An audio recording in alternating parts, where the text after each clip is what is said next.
and support begins in 3, 2, 1. Welcome back to Nurture and Support. This is episode 95 as we just beat the doors down almost to episode 100. I can't believe it. I'm Mel at Karmic9 on Twitter, and back for another week, of course, is Kelly, who has, I'm not sure if it's a friend or a foe with him today. He'll tell us. Well, I haven't gotten everything I need from Matt yet, so he's a friend today. Hi, everybody. It's Kelly Tool at KELLYTHUL on Twitter, and he's a friend all the time, but we like to have some fun. We're joined again by our good friend, Matt Shivers. Matt, you want to let folks know your Twitter handle and say hello? Yes, hello, frenemy Kelly and friend Mel. This is Matt Shivers, Matt Shivers VO on Twitter, also Shivers Media on Twitter. Cool. I think we're just going to jump right into recommendations unless anyone has anything they want to add first.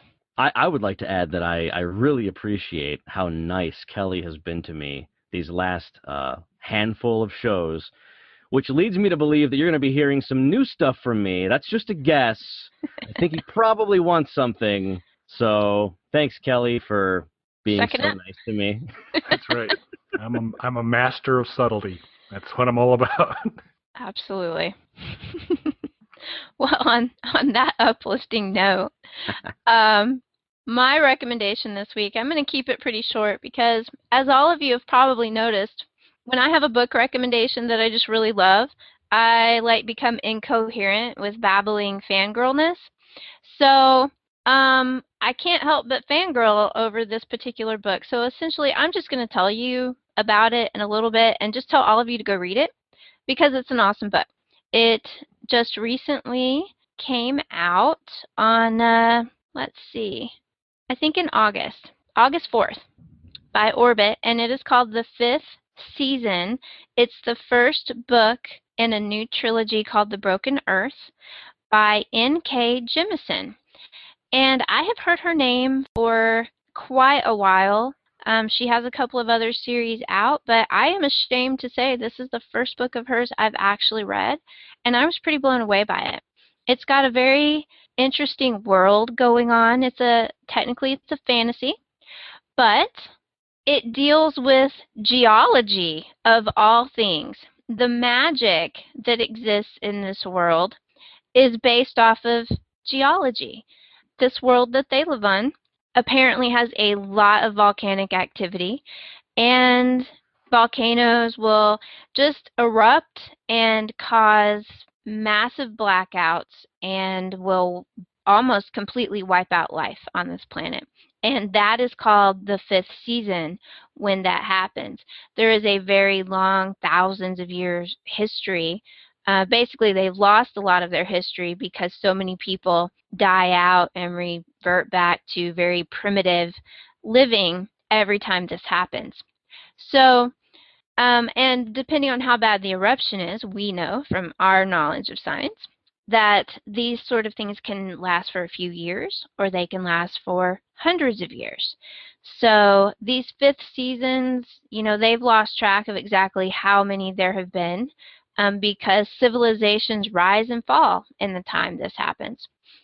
There are the magic users in this world are called Orogenes, and amazingly, after the last fifth season, the empire that rose up has basically enslaved these people. These are people with this immense power, and the only reason people have survived as long as they have is because these people have the power to stop these quakes and stop these eruptions. So they hold life and death in their hands, and they're actually lower class citizens in this world. They're actually gathered up, if they're not stoned to death by their villagers when they're found as children, they are gathered up and taken to the capital where they're trained and basically corralled and taught what they can and cannot do by some cruel means in order to keep them controlled. So they're very subservient in this world, and yet they're the people with all the power, and they're the only reason everyone has survived this long. So this is the basis of the world that you're dealing with here in the Broken Earth. And as the book starts, a huge eruption has occurred, and essentially they're entering a 5th season. And there are different perspectives in the book. There's a lot of little twists that I'm not going to give away. As I've mentioned before, I don't like spoiling that sort of stuff for people. I think it's important that you come to it as the book leads you to it. So there's a few twists going on, but you're dealing with the perspectives of several different people as this story is told. You have some cool people called Rockeaters in this story. These are people who appear to be made, they have immense power. They appear to be made out of actual living rock. So, but they can mimic people and even speak. And that's one of the mysteries that goes on through the book, is what is their purpose and why are they, everybody has known about them, but really no one ever sees them. And you're starting to see a few more of them, especially as this basically apocalypse begins to happen. What are they there for? What are they after? And this is something. Yes. So are they rock cannibals? Because they're called rock eaters and they're made of rock. So they're. It's entirely possible. There is a little bit of that comes out towards the end of the book, but that's one of the mysteries that you deal with in the book, is who are these creatures? What do they want? And why are they attaching themselves to certain powerful Orogenes that are wandering the countryside once this apocalypse happens? What are they after? So you're dealing with civilizations upon civilizations that these 5th seasons have buried. And these are also some of the mysteries that are coming about that you're learning through the course of the story, is you're starting to find some things that look an awful lot like science. Civilizations that appear to have surpassed, technologically wise, the current one that we're dealing with in the story. And so there's mysteries going on there of what's going on. Who are these Rockeaters?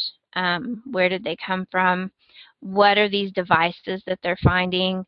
Things like that. And you're mainly dealing, the majority of the story deals with a woman named Asun, who is a very intriguing character to me, because unlike most of the main characters of a lot of books out there, she's essentially a middle-aged woman who is out for revenge because her children were both Orogenes, and her husband found out, and he actually murdered their young son. And she finds his body, and her story that we're getting a sense of in this book is one of vengeance. Of she is tracking him down. He has taken their daughter and run. Asun is an Orogene herself, and she is out to kick some butt. And in the midst of this world that is falling apart, that she doesn't care about, she just wants to find him, find her daughter, and kill him in very bad ways. So I like kick-ass women who are out for vengeance in a post-apocalyptic world. I really, really love this book, and like I said, I'm deeply ashamed that I haven't read any of this author's work before.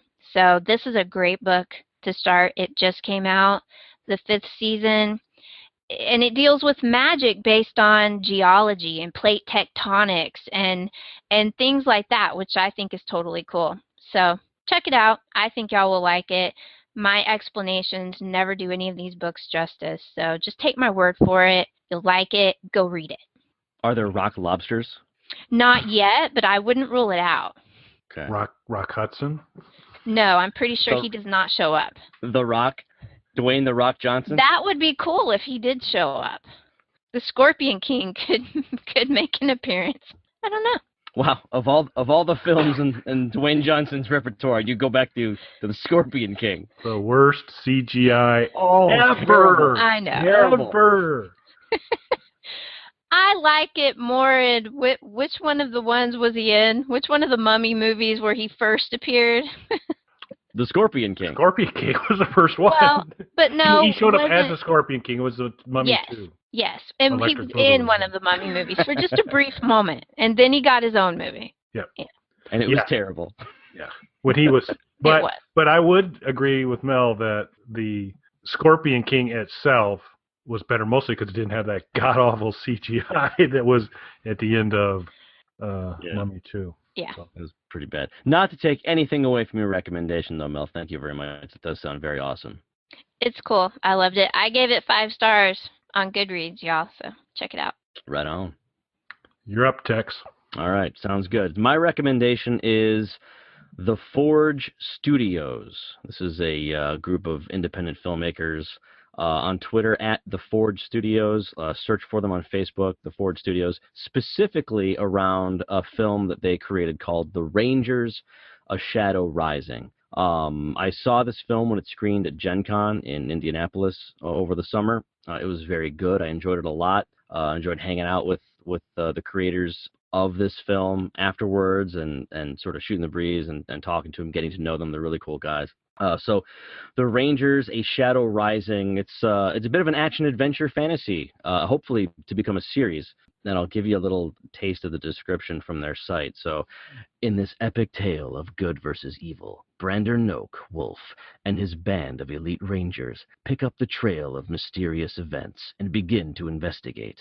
What they can only sense but not yet see to report is a shadow of great evil rising in the region they patrol, the Borderlands, a northern province that is the gateway to the kingdom they are sworn to protect. So, it was cool. So the concept is kind of based around, if you remember that one shot of Aragorn sitting in the Prancing Pony, the end of the Prancing Pony in Lord of the Rings, hooded, smoking a pipe in the corner, like that's the Ranger. Who is that guy? And so what they wanted to do with this film is explore the concept of what a Tolkien-esque Ranger would be. So they created a movie based around sort of that concept.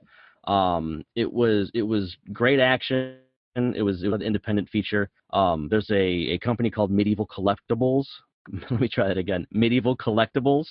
They provided a lot of the stuff for the film, like swords and armor and stuff like that. So check it out. I'm hoping at some point they can bring it to Netflix. I don't know if that's going to happen, but you can go to their Facebook page, and I'm sure you can find out how you can watch the movie. I don't know if it's streaming anywhere or not. But it was solid. I enjoyed it a lot, and they're a good bunch of guys. Cool. That sounds very interesting. Is Rock Hudson in it? No. There is a brief Rock Lobster cameo though. Okay. You got to be looking for it down by the creek. Okay.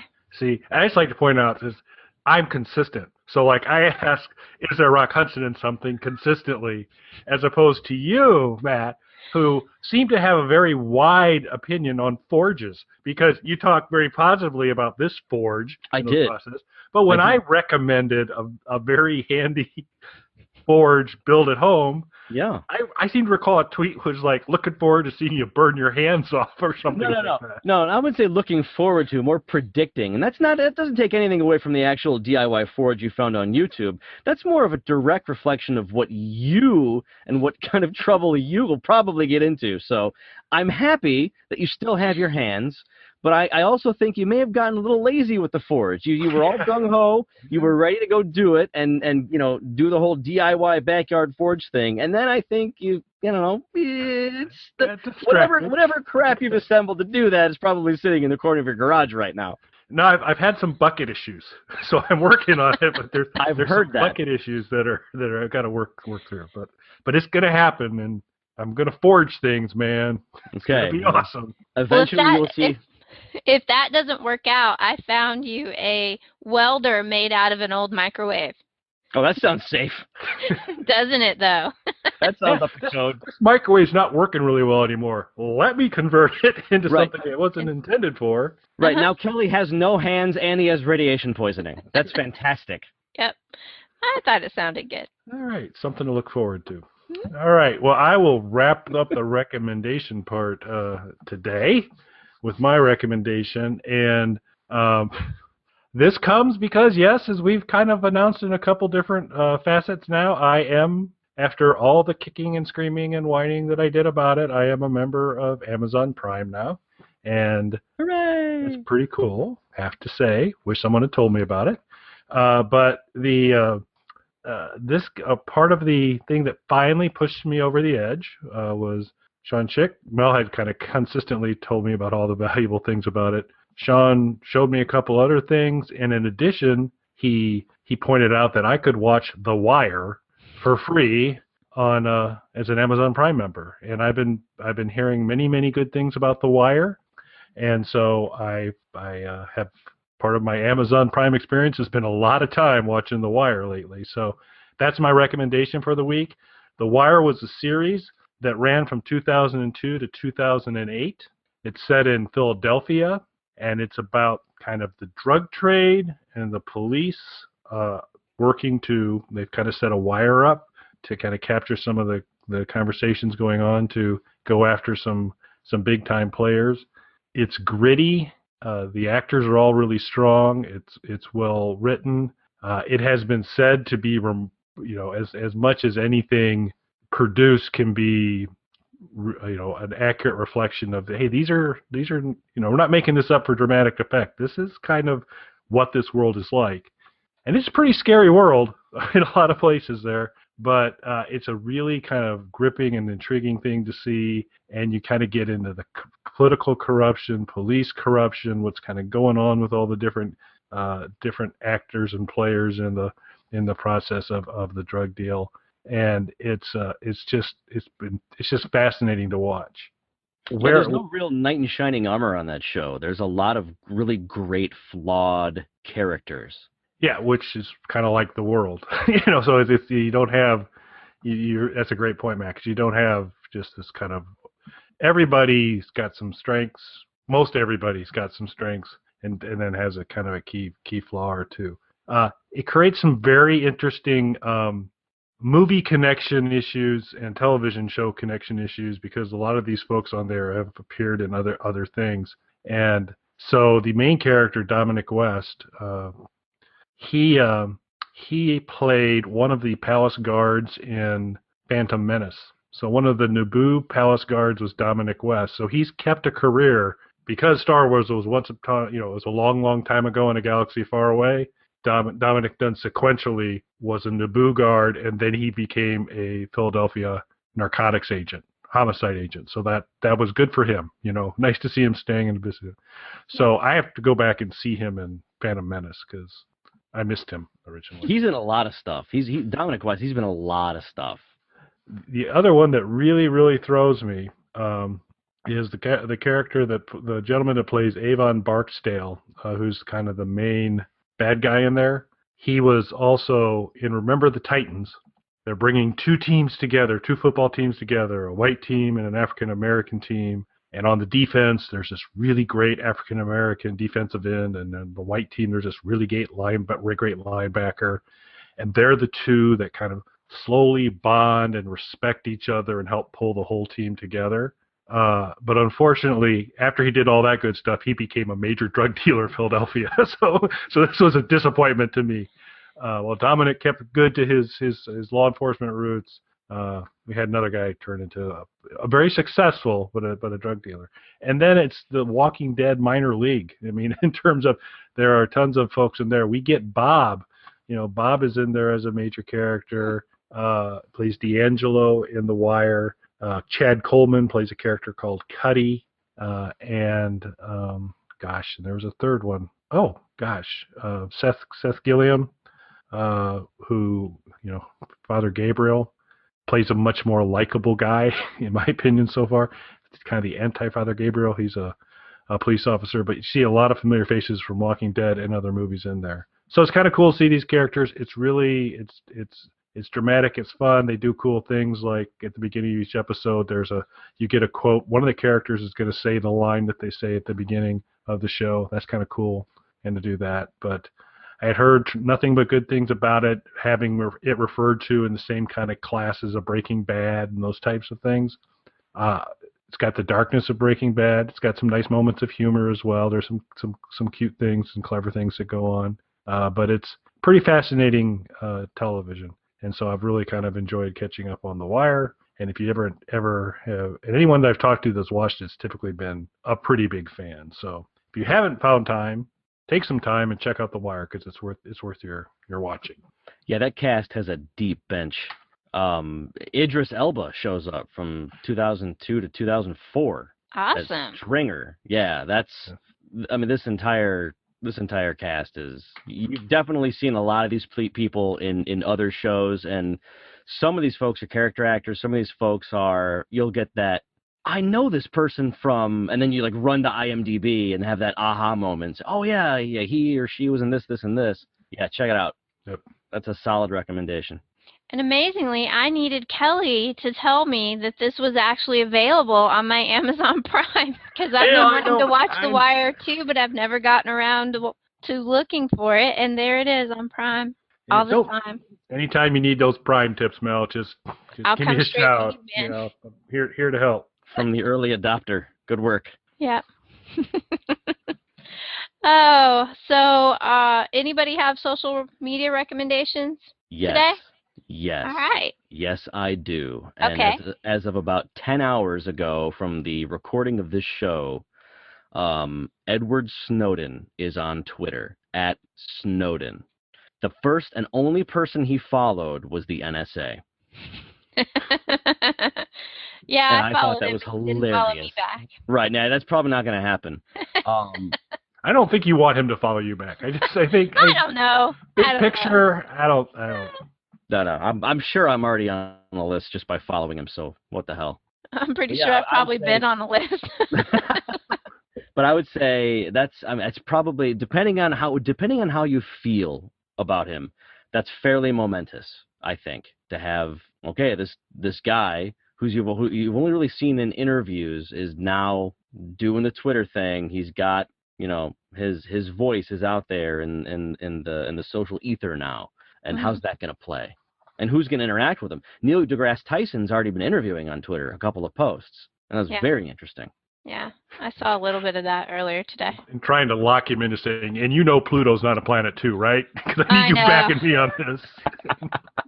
Edward Snowden, He's making always sure. looking for more Pluto haters. Picking that Pluto fight. That's what the dude does. I love Pluto. Planet for life, y'all. Absolutely. Well, I will tack on. It's different than it's not Snowden. That's pretty. I don't know how you top that as a recommendation, but this is a nice follow, a good addition to the timeline. It's a lady. Her name is Lisa Remillard, and I'll spell that for you: LISAREMILLARD.